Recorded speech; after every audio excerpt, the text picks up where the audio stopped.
Alright, folks, thanks for coming out. I thought this was, you guys have been doing this every week, so you do this about once a month. So appreciate you coming out, especially last week of classes. So I know that there's probably some elevated stress levels. And all the turkey and all that stuff last week probably didn't help.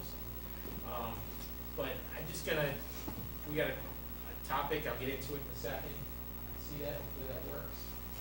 But first I'm gonna introduce myself, and then I'm not gonna do the, let's go around the room and introduce ourselves, that's a little silly. Because you guys probably know each other pretty well. But my name's Mike Andriach. I graduated before you guys were born, which is really scary for me to say, back in 1985. And started working here 28 years ago Monday, before I even graduated. I was sports information director here for 15 years. And it was a very different time back in the 1980s in terms of media relations. There was no internet, and all that stuff was going on. We used typewriters and phones with cords on them, things like that. It was a different time. But I did that for about 15 years and loved every minute of it, working with a different generation of you guys, all of our teams. It was a great time. So I moved on after that, and have had a number of different positions in what we call advancement here at Brockport, which is alumni relations and development. And you'll hear more from us as you graduate. You may hear some things now with some of the different councils that we have with students. But it's really the fundraising arm of the college. And we talk to alumni, we talk to our retired faculty, we talk to other people in the community, parents, about making gifts to support the college. It also involves working with the staff here in athletics for the Golden Eagle Society, which if you're not a member, you probably get counted into that by your coaches, because we want to try to get you guys giving as student athletes, moving on, continuing to do that when you graduate. So a lot of the names you see on some of the buildings around here, the fields, I'm excited to say that's in the last 13 or so years since I've been doing this, recognizing some people who have made great contributions to the program, the football field, User, Hungry Park, people like that. So it's been exciting stuff. So I'm not in athletics like I used to be 15 or so years ago, but I'm still watching you guys as a spectator, so it's good stuff. So I'm excited to do this. Susan Hoffman asked me to come back and do this. I don't get a chance to honestly talk to students that often. I usually am speaking with people older than me about making a gift to Brockport, and I love doing that now, so this is kind of fun to be able to do this again. I haven't done it in a while, so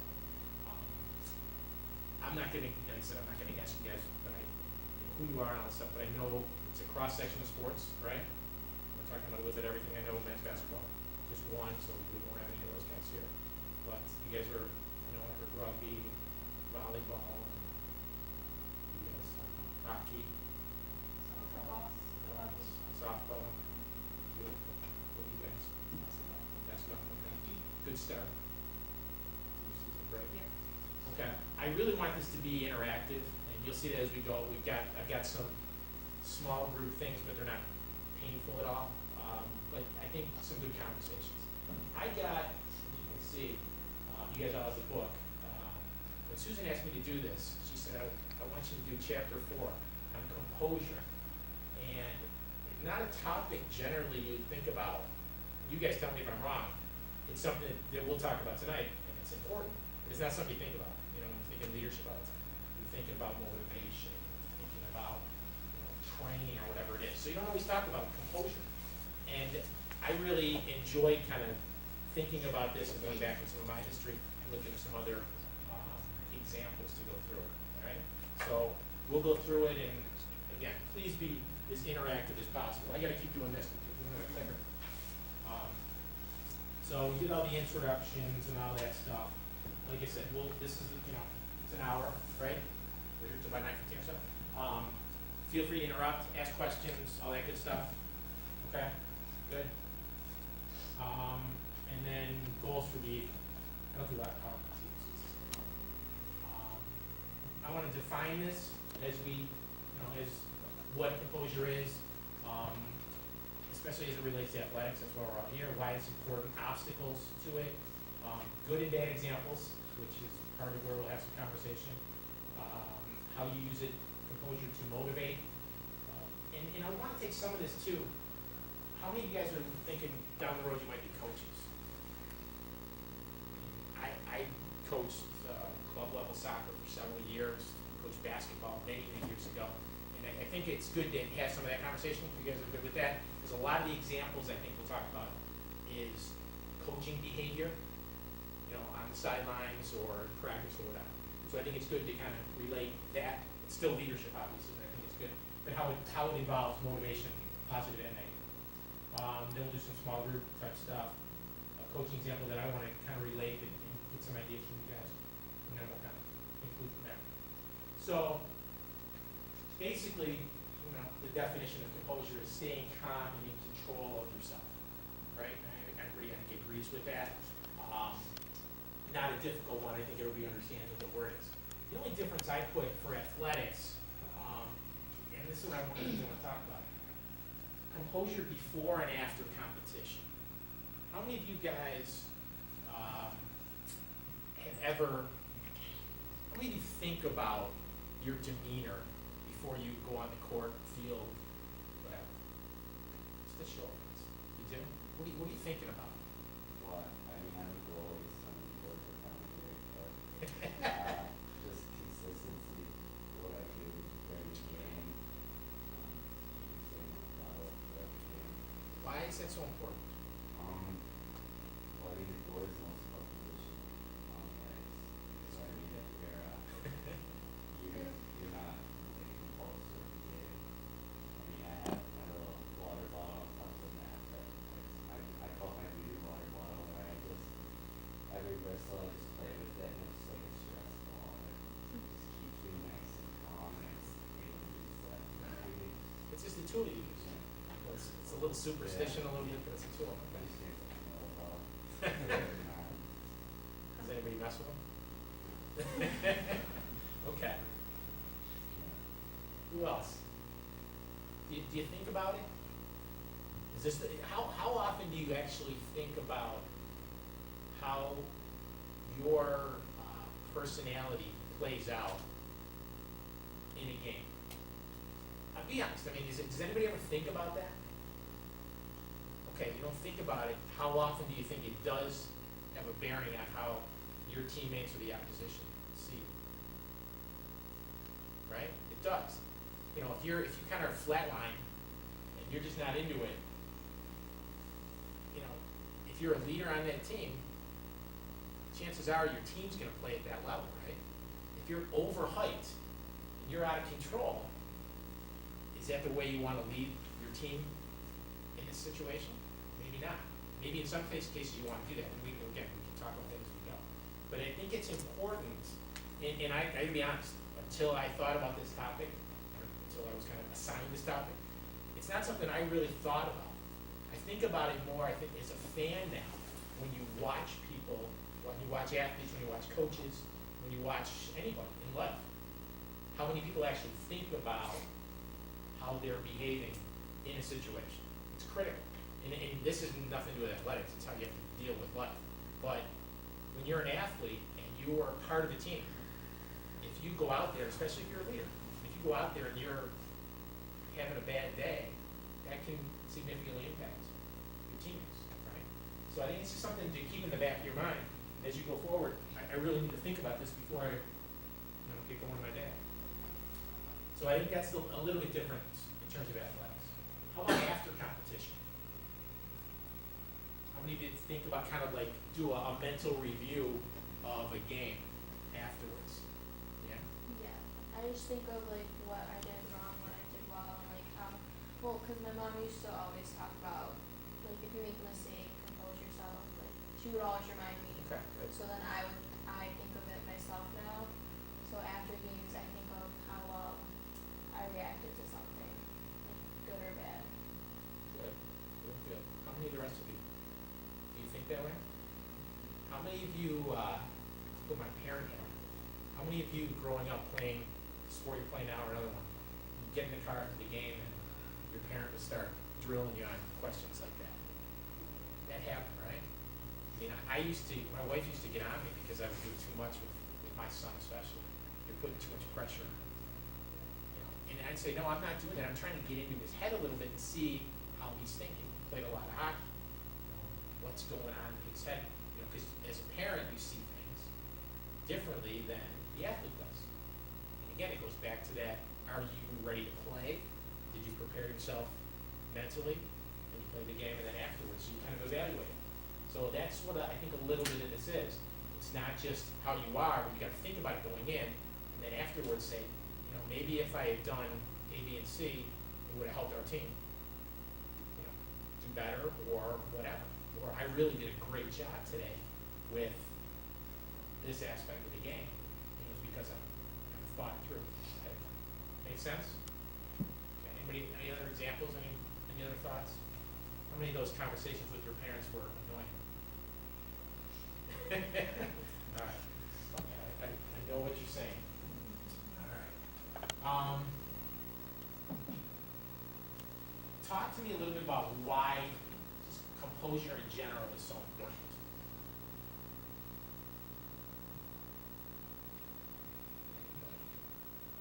Go ahead. Teams can use it against you, or it could break down a team.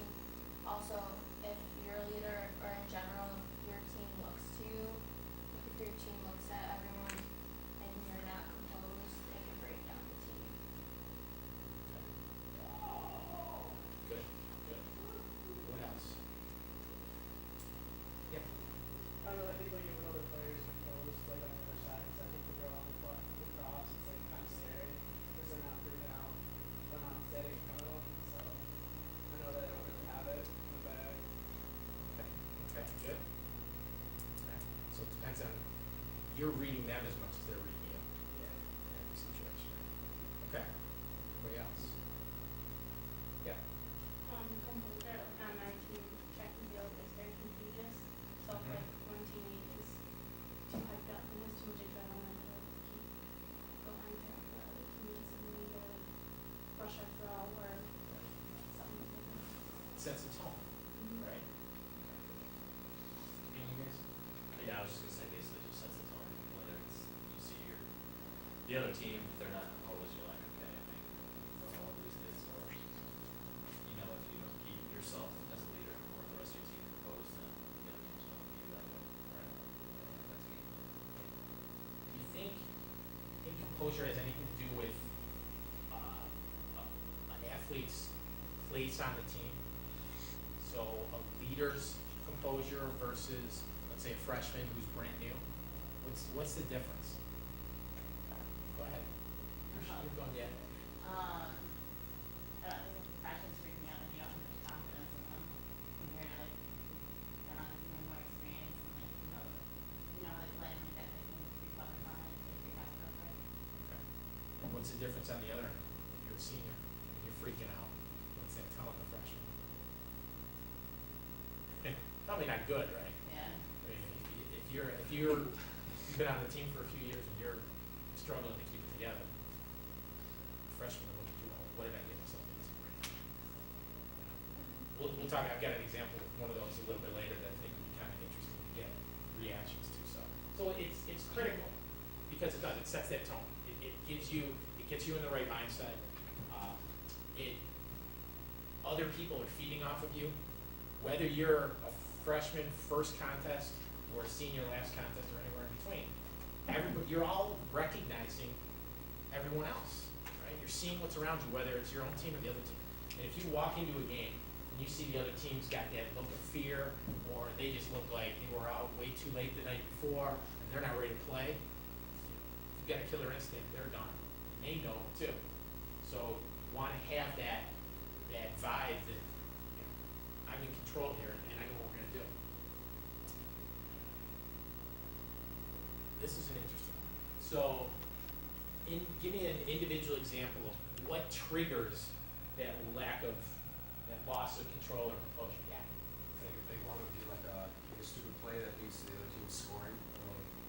Instantly there's that spike in everybody's throat, jump at whoever it may be who's responsible for keeping your composure, not necessarily getting in fights with each other, like you say. That will change the sway of the game for either team.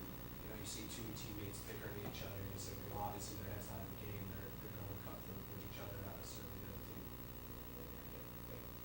Yeah. Personal performance, like I play softball, and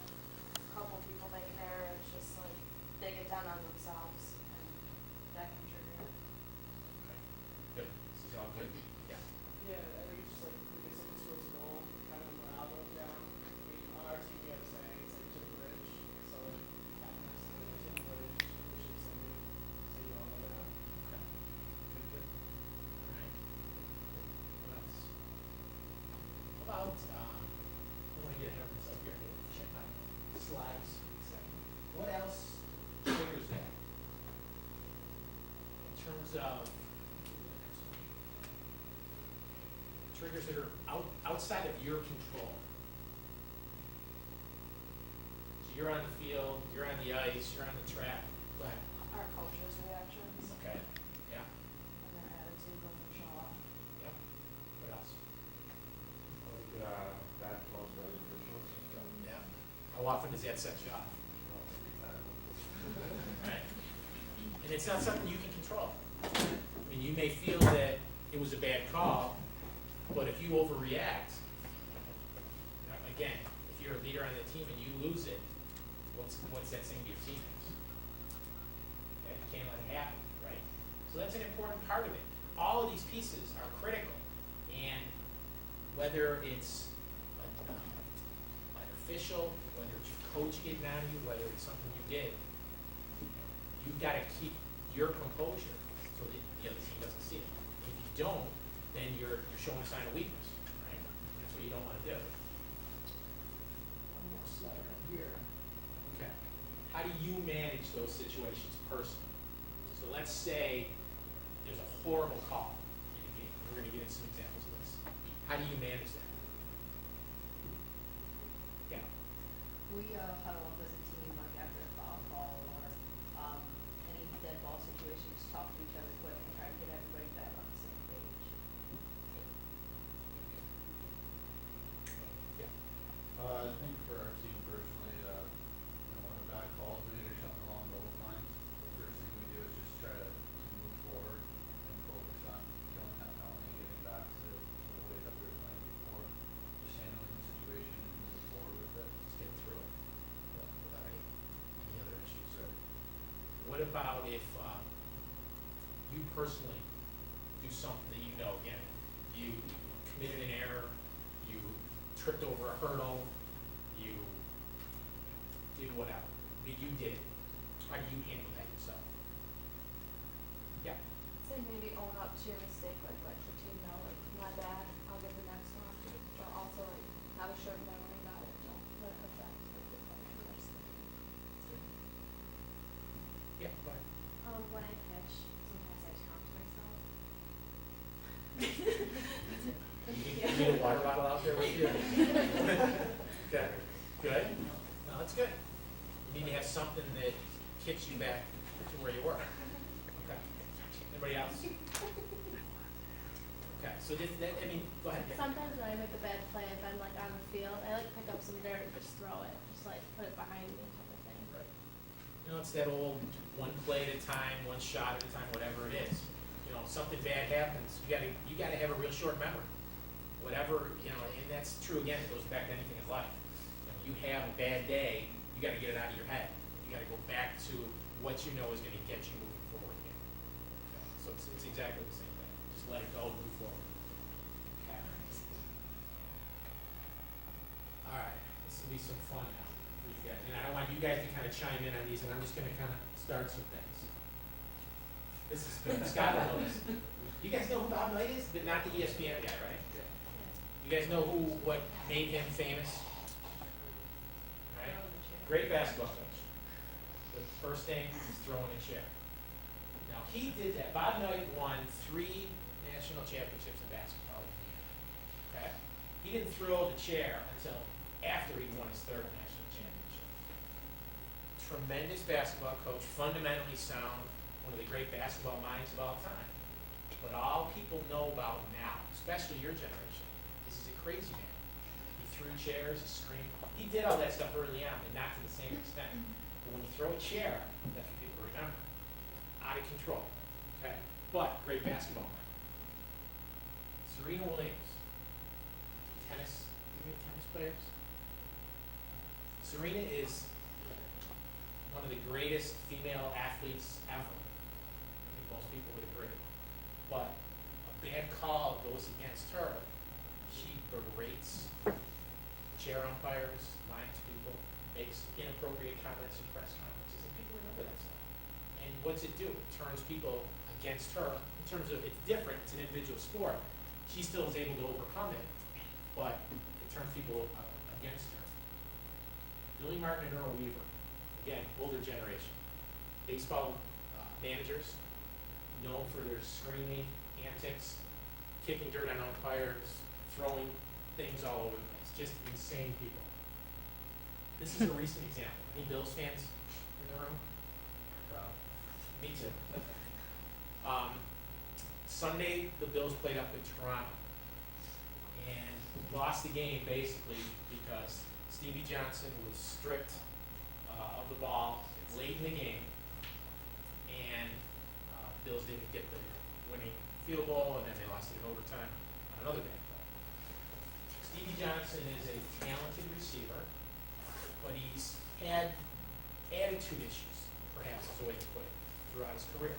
Kind of a cocky player and all this kind of stuff. A lot of people like it, a lot of people don't like it. But when you have that attitude and you make a mistake, it's magnified, right?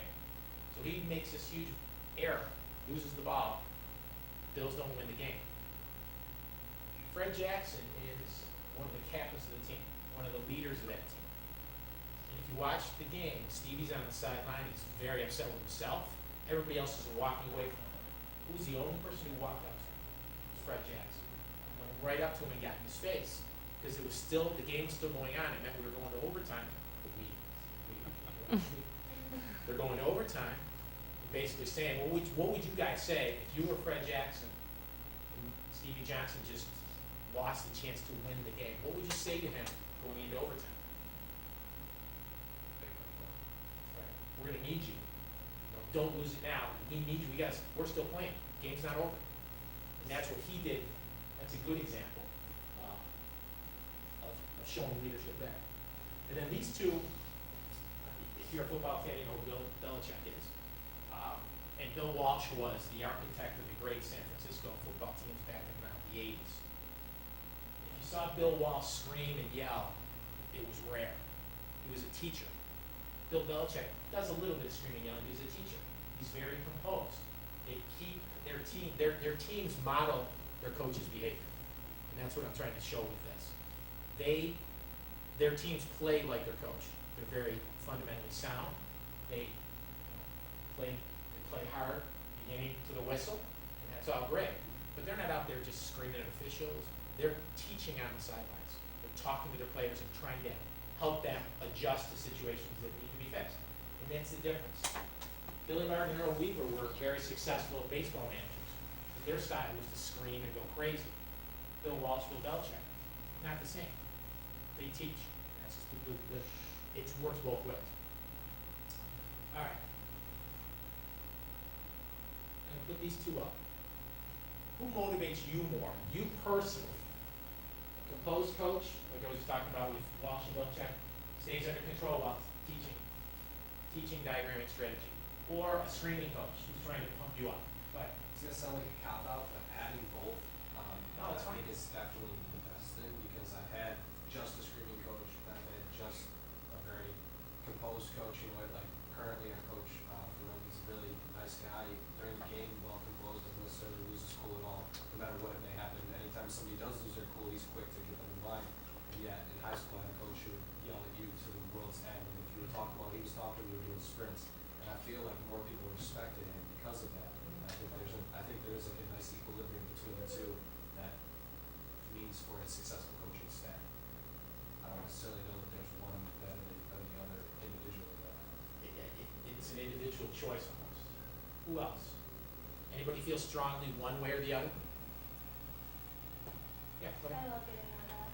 Do you really? Okay. I love having a student coach. I don't like coaches who don't get in your face and go on. Okay. Good. Who else feels that way? Okay. Scott, were you gonna ask a question, or were you gonna? No, I was just gonna say, the year that when I was playing hockey, the most successful year we had was the year we won a provincial title. And I had a coach who had no affiliation to anybody. Was kind of an outsider that came into our town, and you wanted to play for him. He never got angry at you. You never wanted to disappoint him. There was one time where his tone and his voice changed, and we knew that we were screwing up. And I've had them both, and both work well, but ironically or interestingly enough, the one we had the most success was with the coach who was more composed. Good. Who else? really likes, a composed coach? Okay, just give me some thoughts on, okay. I might find with a proposed coach, like, if he's gonna talk to you during the man, he, instead of yelling at you, you're gonna listen more, or respect him more. And then when he does yell, then you know you really messed up or something like that, a little more respect rather than just constantly screaming at him. Okay, good. Anybody else? Yeah. I like to be able to like know what I did wrong and be able to like learn how I can correct that better.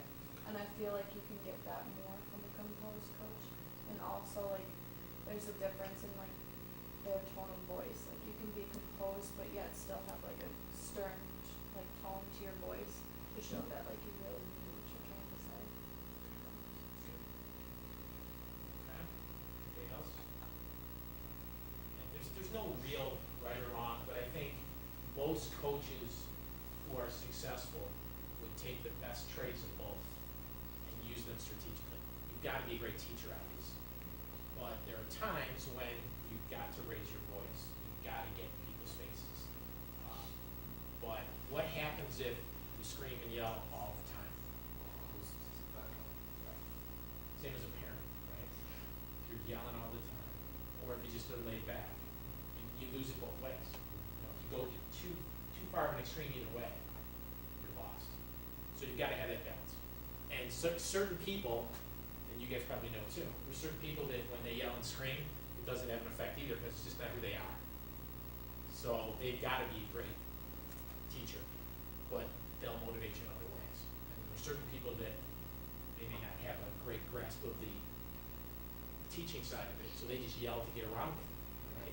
Thinking, oh, I can just bully him into it. That doesn't work either. So, okay? All right. We don't have to break up. You guys can just kind of group, get together a little bit. I've got here too. I've got a few different scenarios that I want to put out there and let you guys discuss for just about 2 minutes at a time, and then we'll just kind of throw them around, all right? So I'm just going to put them up on the screen. I'm not going to read it to you because we're all in college, all right? Take a look at this one, talk about it. If you guys want to get together a little bit so there's more than 2 of you at a group at the table, take a look.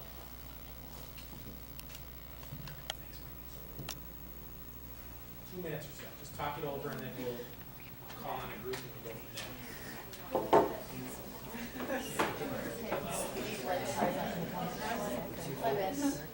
Got it.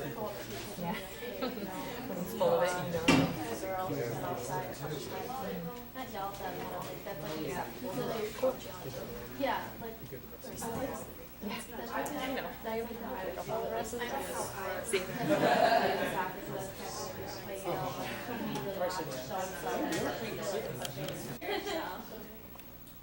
What would you do in this situation? Some official blows the call, time goal is scored.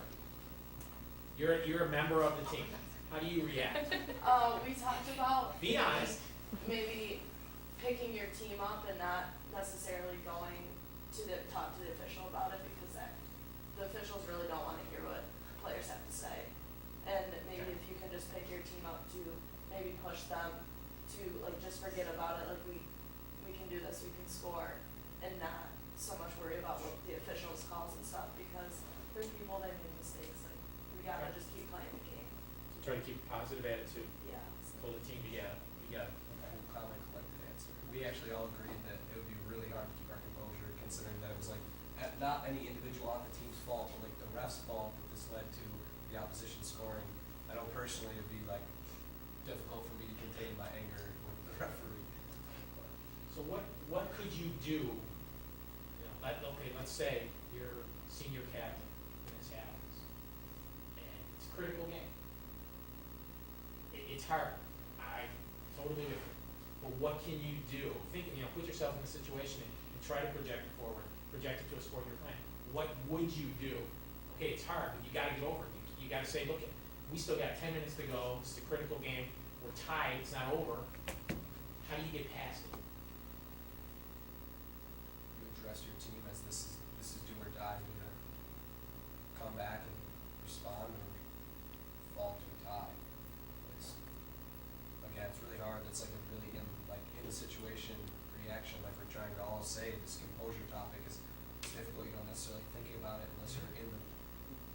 situation where you're being reprimanded for how you reacted in the situation. I mean, the best thing you can do, honestly, is it's over. Yeah. And that's all you can really do. Put yourselves, I don't wanna put you guys on the spot too much, but put yourselves in the, head of the coach. What's the coach doing in this situation? Now, if, again, you got time left. If, Nicole, if you scream at a coach, at an official in this situation, what's it gonna get you? Realistically, I'm not talking about getting it. It's not gonna change the call. Doesn't take the sting away. I mean, No. it's still gonna be a goal. So if you're the coach, what's another strategy?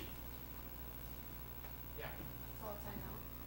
potentially, Refocus. you know? I don't know if you had that option in soccer so much, but you couldn't, go ahead. I think my favorite thing that any of my coaches have ever done is to get the team together and want the refs in earshot, and kind of say, you know, he knows he made a bad call, well, so you can hear it, but not talk to the ref, talk to the team, and then kind of raise their spirits a little bit, you know, kind of motivation. Good.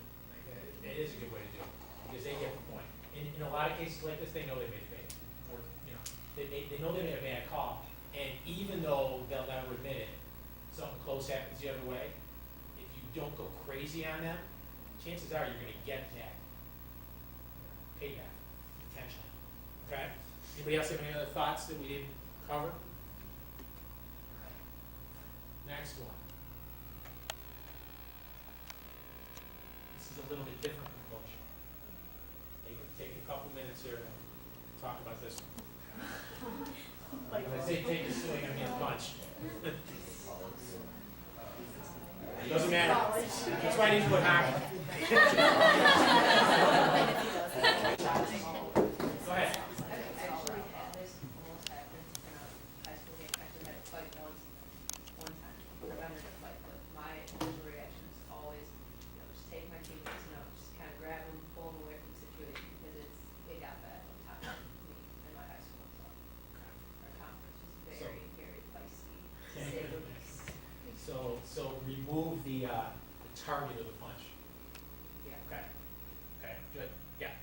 I feel like for our sport at least, it'd be, I mean, in college is a different setting because you can't initially fight. Right. I mean, you can with the suspension, but personally from past experiences, it would be very difficult to remain composed because, like, that's a big part of the game. Like, if that happens within our game, like, It's a you have different full game. right to just drop your glove and start fighting. Right. Like, it's part of it, right? So it's kind of hard to say, you know, I would keep composed or not, but more times than not, I'd probably. And it's the only game where you would be able to do that. Right. To a point. I mean, you still Right. get suspended, you still get tossed and all that Right. stuff. But do it in basketball, you're done. You start swinging in a basketball game, Nicole, how long do you out? Besides that game, or sitting at least another one. And who knows? It's Yeah, going to my the team, who conference knows? office. Huh? On my team, is somebody swinging? I know. Okay, what else on this? Any other thoughts? How about the player who took the punch? Any reaction there?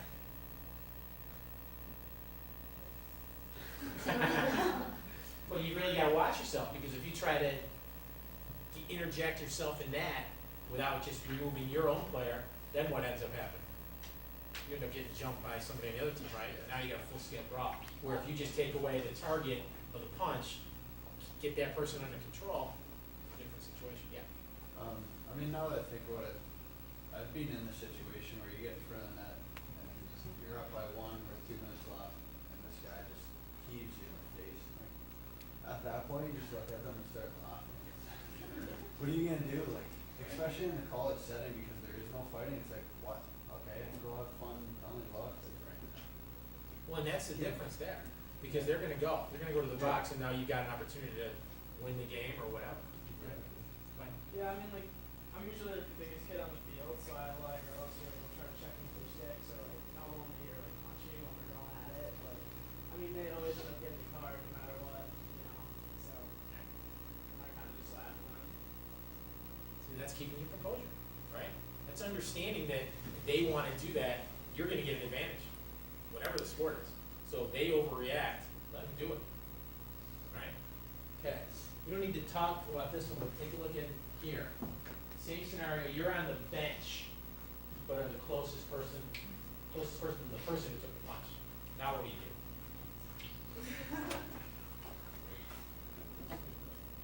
Okay, so the fight breaks out right in front of you and you're on the bench, what do? What do you never do? Oh, I don't. Right, but it's right here. It's hard, isn't it? This goes back to that, and this is where the heat of the moment, all that stuff is critical. So, and sometimes this is a building process during the course of a game, right? Where you know that it's getting to this point, it's escalating. So you gotta be careful. And that's where it's hard as an athlete at any level to just calm yourself down, even when you're not in the game, right? Because you're as emotionally tied into it as the other people who are out on the floor, right? So you've got to keep yourself under control, because if you grab that person, now you're done. Now all you got to do is grab them, correct? You reach out and you're done, and so you can't do it. So you really got to compose yourself. So instead of doing this, you got to do this and keep everybody else back.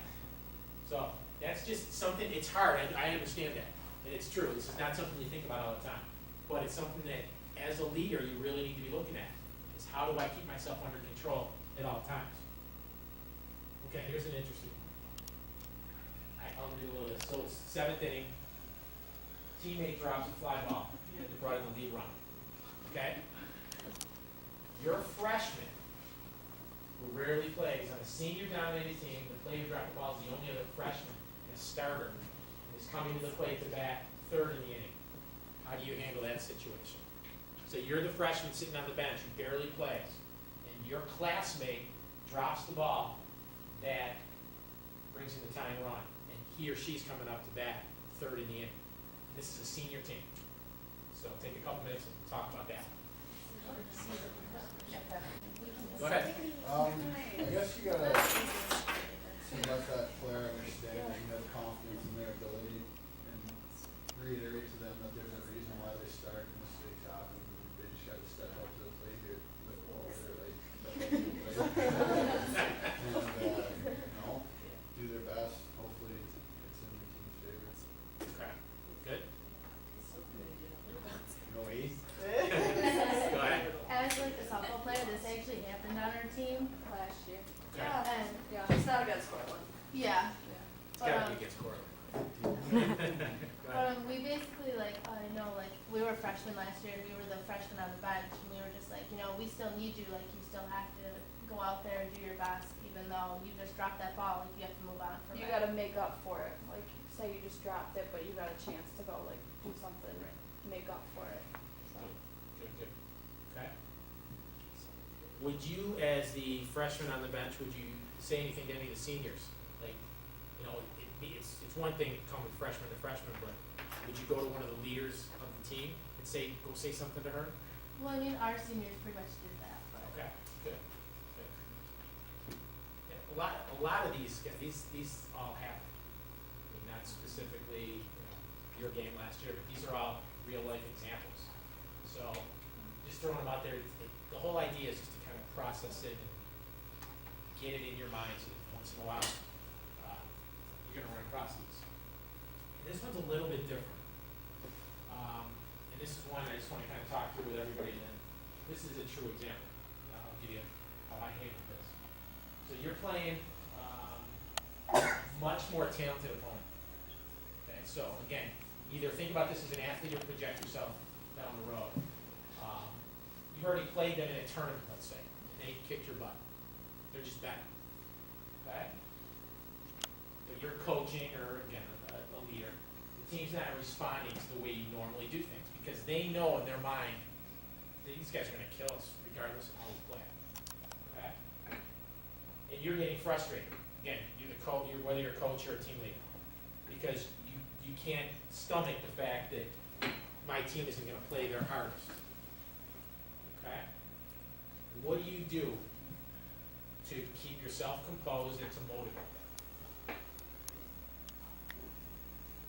Go ahead.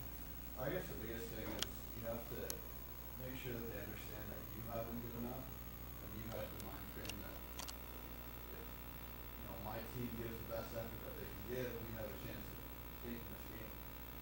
I think the biggest thing you can say to them is only worry about what you can control, because the rest is just gonna happen. If you go out there and you play hard, you play your best, what they're gonna do is, doesn't mean anything, they're gonna do it anyway. If you play your best, and you give your team a chance to win this game. Very good. Yeah. I coached high school volleyball this fall at the varsity level, and what we did is each girl on the team got a sheet of paper and they passed it around and wrote down like one good thing about their teammates, like positive thing, like how they feel they play or like something like that, just to like motivate each other. Like when they were reading their sheet, they're like, oh wow, like my teammate thinks I'm a good server, like that's makes me feel better, like I know I'm a good server, like that type of thing, just like the team motivated them. Good. Yeah. Like a few things resonate, was it 2 years ago? Last year? We played, Army at West Point. It was pretty cool, you know, coming up, it's like tucked up in the woods, so it was a hassle to find, but when you finally get there, it's this like $1 million rugby complex, and for college rugby, it's not very big, so to be able to like walk up there and see this all natural turf field and this $1 million complex with weight room, dining hall, everything in it, 2 different locker rooms, like it's kind of mind blowing, you know, and it's like a cool experience, but at the same time, everybody was kind of freaked out because we were playing this team who was expected to beat everybody in our conference by 50 plus points, and we didn't know how we'd be able to play. Meanwhile, they had like 4 different teams, a Premier, D1, D2, and D3, so it was questionable like what players they were going to play, if they were going to play their best or like the lesser, and it turned out they played like 90% of their Premier side. All of our teammates were like really freaking out prior to start because these guys are on average like 6'5", 220 to 50 pounds. I mean, I'm like one of the smaller guys on my team, but it was just crazy to see this like in its entirety. And one of the things our coach kept saying was like we always play up and down to our competition. So it's just like a mind over matter thing. Like no matter how thick those tree trunk legs may look, you just gotta wrap your arms around and stick as hard as you can because it's what you're gonna be doing for the next 80 minutes. So it's either gonna be fun or you're gonna hate yourself. Sure. Did it work? Yeah, we tied them 25-25. There we go. It was actually pretty Lead, crazy. right? Yeah. That's great. Good. Right. I was gonna say a thing I think would be good to touch on is pride, because Yeah. for athletes, if you're playing a sport competitively, you definitely want pride by yourself, by your team, and if you don't play for anything, you gotta play for that, especially if you know you're going against someone who is at a higher level of competition than you. Like, that's gonna be one thing that help you overcome that. Play for the name on the front of the jersey, not the one on the back. Right? Go ahead. Well, like our coach, he always kind of brings us individually to the side and like touches upon like things that we need to do like during the game. Or so we won't talk about us as a whole, but talk about us individually and then bring us together and kind of remind us of points that like we all need to be together and that every one of us is a leader on the field. That captains don't really have like points down to like playing the number one team in your conference. Right. How many of you have experienced this on either side? Just about everybody, right? We've all been on a team that's been shellacked or has killed someone. So I said at the beginning, I coached travel soccer for about 10 years. And this is a true example. And to this day, the kids I coached in this game I'm going to tell you about, over 10 years, good success, bad years, you know, this is still the game to talk about. So we're playing in a tournament in Syracuse. This is soccer. It's called the Salt City. I don't know if you guys played soccer or know this, but it's a kind of a year-end summer soccer tournament. And we used it as a carrot for the team. If we have a good year, we're going to go to this tournament. Well, we were at what's travel soccer, just a regular, not a premier level. And we played a team on Saturday that was a premier team from Syracuse area, and they were phenomenal. They were all a head taller than all our kids, way more skilled, way faster. They kicked our butts, like 6-0, and they called off the dogs at half. So doesn't it work out because we have to play them the next day in the semifinals? Okay? It's about 95 degrees. Our kids have been sitting around, they played an earlier game, and they're exhausted, they wanna go home. They're like, this was U12, U13, about 15 kids, and they just don't even wanna be there.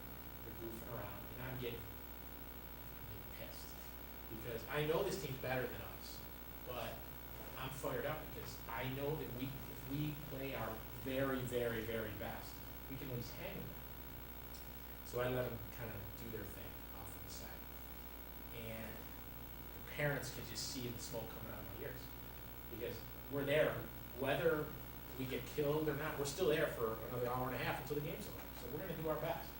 So I pulled them all together and gave the best pep talk I could ever give. And I said, look, I know what happened yesterday, but I know you guys are capable. I said, we're playing 2 30-minute halves. I said, we're gonna break this down into 10 3-minute games in each half. And I'm gonna literally yell out every 3 minutes. And what we wanna do is play them even for those 3 minutes at a time. And we're gonna do that 10 times. And then we're gonna get to halftime, and then we're gonna see where we are, and we're gonna do it again.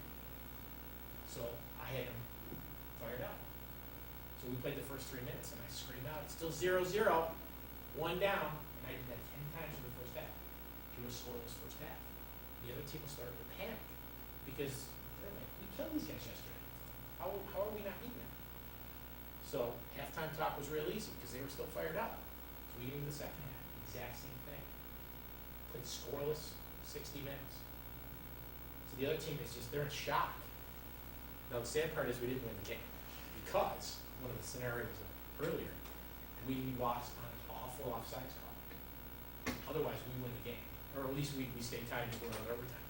But my kids, to this day, whenever we talk about that, that's the game they talk about. We didn't even win the game, but they played to the highest level they possibly could. And I think that's what's important. It's that pride. It's just working to be a part of the team and doing the very best we can. So I think it's a critical piece, and it's all composure. It's understanding. However you break it down, it's understanding your role and not losing it when something goes wrong, and not getting too excited when something happens. It's great. You got to just kind of stay level and just play the best you can.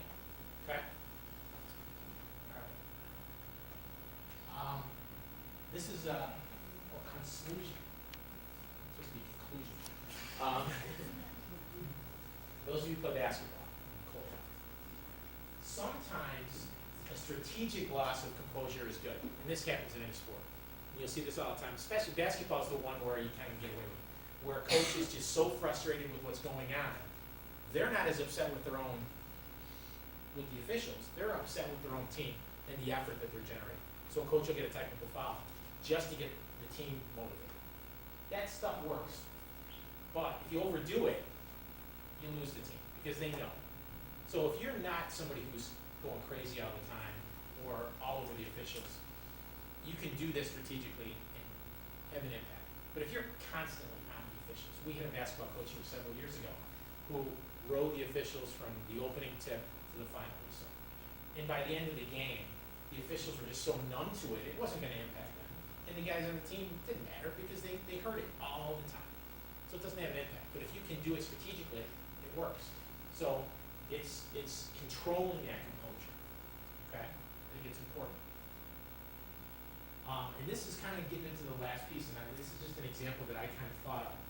I think a lot of times when you're on a team, it's really, if you look at it as a family, okay, and an extended family, I think it starts to make some sense. So, if you look at the officials as your grandparents, okay, they're there, they're in charge, they're the big picture. They're not worrying about every piece of what you're doing every day, but they're there to keep the game in order. They've been through it.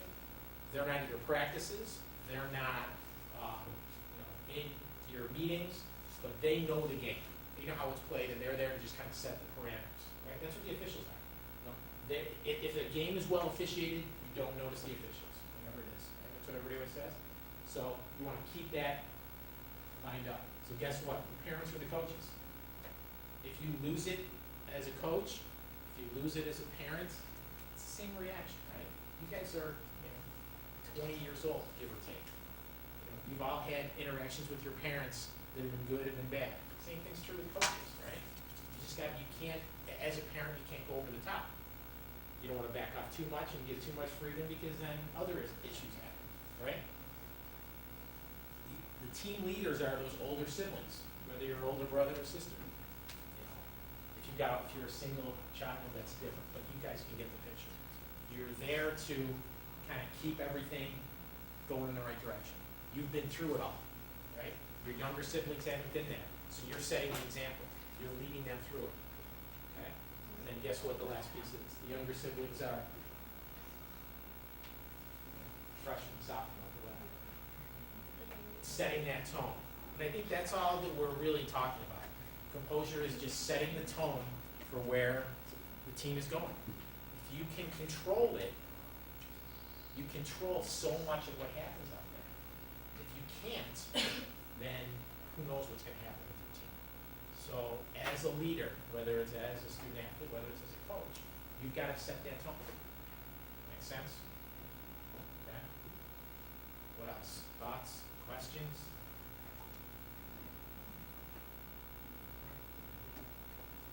Make sense? Something you hadn't thought about necessarily with, I had, honestly, I said that at the beginning, this is not a topic that I would have said, oh yeah, let me talk about composure. But to me, it makes a great amount of sense. And when you look back on different examples in your sporting life, I think you'll see that maybe if I had conducted my own mental thoughts on this game a little bit differently, we would have had a different result.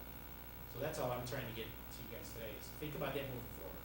Whether it's in a something simple in an intramural game or it's in a national championship. Think about your mental state before you get into the game, during the game, and after. Just evaluate it afterwards. Okay? That's all I've got.